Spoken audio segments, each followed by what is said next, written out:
The story begins 6 months earlier.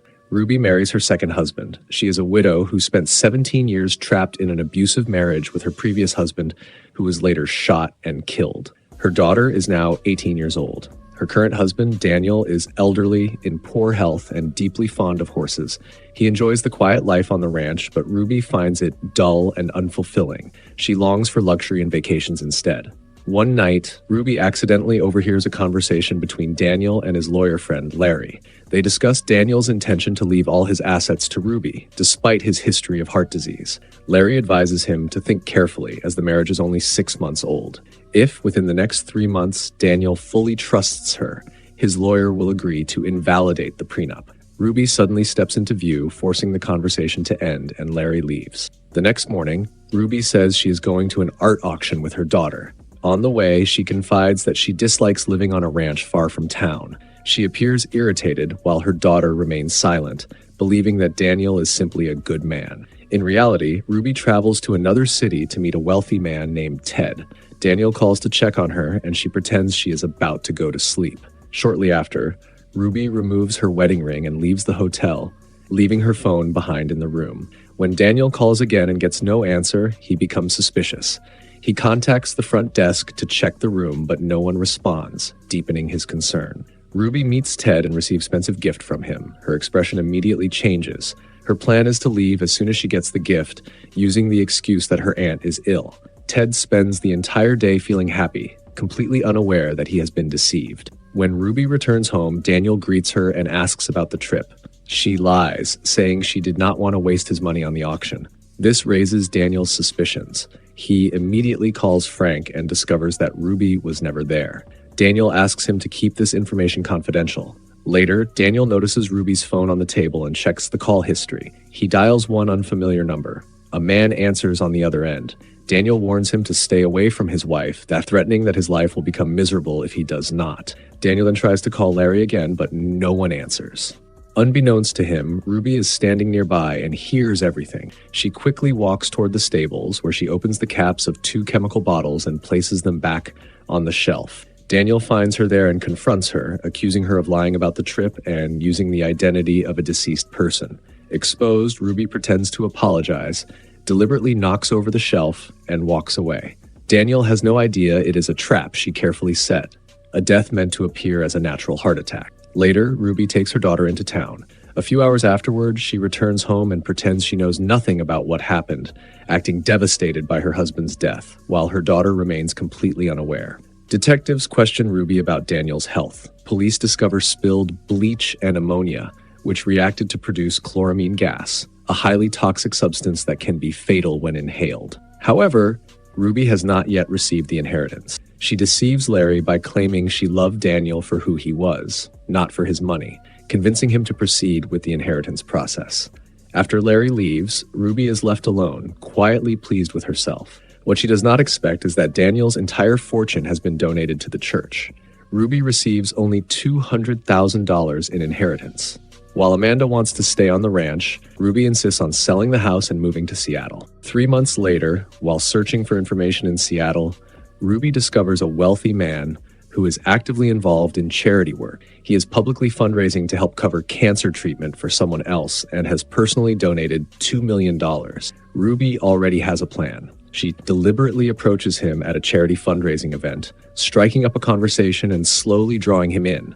Her outward beauty quickly captures his attention, and Nicholas soon falls for her. 3 weeks later, Ruby and her daughter visit Nicholas's home. Nicholas's daughter, Teresa, is delighted to see new faces in the house, while Amanda appears a bit shy. The 2 girls head out together, leaving the new couple alone to enjoy their time together.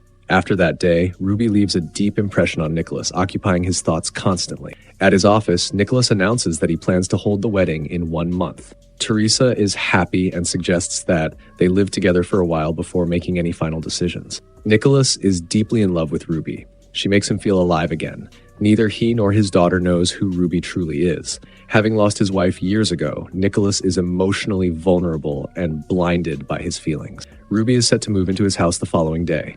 Nicholas's younger brother, Joe, congratulates him on his upcoming remarriage and invites Nicholas and Teresa to lunch to celebrate. 3 months later, while drawing a picture of her mother and stepfather's wedding, Amanda hears a knock at the door. Michael arrives to pick up some belongings Nicholas accidentally left behind.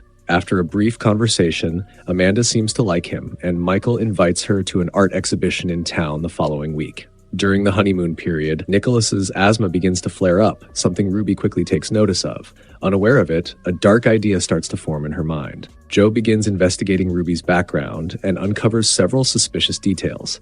He calls Nicholas's office, but Teresa answers instead. To Joe's surprise, she knows nothing about Ruby's previous husband or his so-called fatal accident.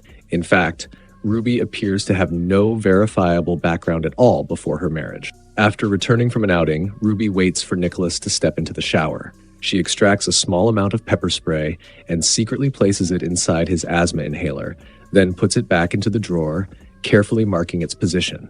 Just then, Amanda returns home after spending time with Michael. Ruby becomes furious, while Amanda only wants a normal life. She resents her mother's controlling behavior. Ruby claims that all men only want a beautiful wife to show off and never truly care. Amanda disagrees. Michael is not like that, and she insists she is nothing like her mother. Ruby's punishment frightens Amanda, leaving her too scared to answer Michael's phone calls. The next morning, Ruby sprays perfume near Nicholas, triggering his breathing difficulties. That is when she hands him the inhaler she had tampered with. Her plan works. Ruby refuses to call 911 and leaves Nicholas collapsed on the floor. Just like before, Ruby takes her daughter into town. Later, Teresa returns home and finds her father lying motionless on the bedroom floor. Panicked, she calls 911. Ruby returns afterward and detectives rule the death as an asthma attack. Ruby acts as though she knows nothing, deceiving even Amanda. She continuously comforts Teresa, using sympathy to conceal her crime. At the funeral, Ruby stares directly at Joe, sensing that he is suspicious of her. The following day, Joe visits Teresa and asks about Ruby. He suspects that she is impersonating someone else and that the name Ruby Nash is not her real identity. His instincts tell him that something is wrong, and he becomes determined to uncover the truth. As he leaves, he encounters Ruby in the lobby. Joe stops her and forbids her from going near Teresa. Offended by his attitude, Ruby walks away. That night, while Ruby is out, Amanda finally gathers the courage to go see Michael and talk about her mother. She admits that her mother terrifies her. Michael doesn't understand at first, and Amanda becomes increasingly anxious, wanting to stop and leave. Michael stops her, insisting that she explain everything clearly. Afraid that her mother might find out she is talking about her, Amanda hesitates, but Michael reassures her and promises to keep it a secret. Meanwhile, Joe has no idea that Ruby is hiding in the back seat of his car. As soon as Joe gets inside, Ruby suddenly appears and forces him to drive somewhere else. This time, she no longer hides the truth. Ruby admits that Joe's brother was not the first man she killed. She explains that her first husband was often drunk and abusive, beating her and leaving her badly injured. From that moment on, Ruby decided she would never allow anyone to control or possess her again. The car comes to a stop. Joe steps out first, with Ruby following behind, intending to eliminate a living witness. Joe fights back, but with his hands cuffed, he is powerless. A gunshot rings out, and Joe collapses, lifeless. Ruby returns home but finds that Amanda is gone. She calls her phone, but there is no answer. On the table, Ruby finds a note with Michael's address and phone number, telling her exactly where to go. Moments later, Ruby's furious pounding on the door jolts both of them. Amanda is forced to leave, despite Michael desperately trying to stop her from going with her mother. The next day, Michael meets Teresa to talk about what happened at his house the night before. Neither of them understands what is wrong with Ruby, but Michael mentions hearing that Amanda has had as many as 3 stepfathers. Teresa begins to feel uneasy, realizing that her Uncle Joe also never liked Ruby. Suddenly, Teresa is called home to hear the reading of her father's will. According to the will, all assets, properties, and insurance benefits are left to her. Ruby will only inherit the estate if Teresa is no longer alive. Even so, Ruby is allowed to remain in the house until she remarries and is granted $500,000 from her late husband. Teresa directly accuses Ruby of being involved in her father's death. Ruby, focused only on the inheritance, reacts in fury and throws the will aside. Shortly afterward, detectives deliver devastating news. Joe's body has been found. Teresa immediately accuses her stepmother. Although she is convinced Ruby is responsible, the police need more time to investigate before drawing any conclusions. Ruby is brought in for questioning the following day.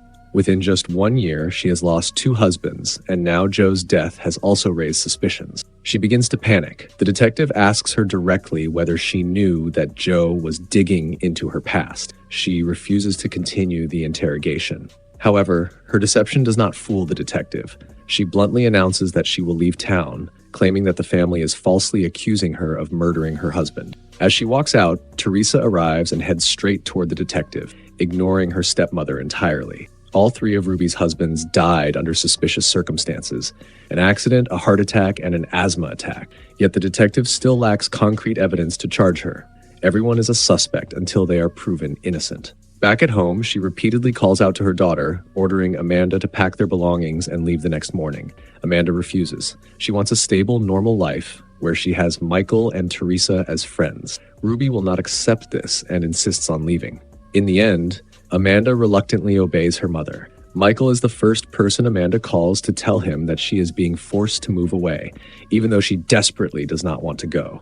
The call ends abruptly as her mother's voice calls out her name once again. 6 months later, Ruby is mugged and has her handbag snatched. Luckily, a young doctor manages to chase the thief down and recover it for her. Grateful, Ruby politely accepts his dinner invitation. Before they part ways, he gives her his phone number and asks her to call him the next day. She excitedly tells her daughter that she has just met someone new. The two quickly fall into a heated argument about men. Amanda insists that not all men are bad, while she points out that her stepfather Nicholas has only been dead for 6 months, and her mother is already seeing someone else. She accuses her mother and questions what will eventually happen to this new man. Even in front of her own daughter, Ruby plays the role of the victim, leaving Amanda feeling guilty for confronting her. The next day, she decides to meet the doctor again, completely unaware that this is actually a trap Teresa has planned in advance. Carol talks enthusiastically about his love for traveling, which quickly draws Ruby in. He is also fully aware of her personal life, a widowed woman living with her 18-year-old daughter. Amanda no longer wants to keep moving. She wants a stable life in Oregon. Ruby, meanwhile, seems happy in her new relationship. The following day, she goes on another date with Carol. The two stroll around together and take a photo. Suddenly, Teresa appears and warns Carol not to get too involved, or he will end up just like her father. With that, Teresa leaves immediately. As soon as she turns away, Teresa calls Michael and gives him Ruby's exact location. Michael plans to arrive later that evening, while Teresa promises to get Amanda out of the house. When Ruby returns home, she confronts her daughter, asking whether she knows Teresa is in town. Ruby clearly shows her irritation and insists she will not let Teresa interfere. Amanda tries to stop her, but Ruby warns her daughter not to ruin things. That night, Teresa calls Amanda. This time, Amanda begins to believe that her mother may be connected to her stepfather's death. Teresa urges her to leave the house for her own safety and makes it clear she does not blame Amanda. However, Amanda cannot bring herself to abandon her mother. The call is abruptly cut off when her mother suddenly appears. While Amanda is painting by the pool, she hears Michael's voice and becomes emotional. Afraid her mother might see them, she quickly leads him to the backyard. She never expected him to show up at such a dangerous moment. Their brief meeting is forced to end when Ruby calls her back inside. Ruby is shocked when Carol shows up at her house that evening. He pretends he wants to continue seeing her and claims that Teresa has been following him. Once again, Ruby fully trusts him. She puts on makeup, changes into sleepwear, and drives to Carol's house with a bottle of wine. What she does not expect is to see Teresa's car already parked there.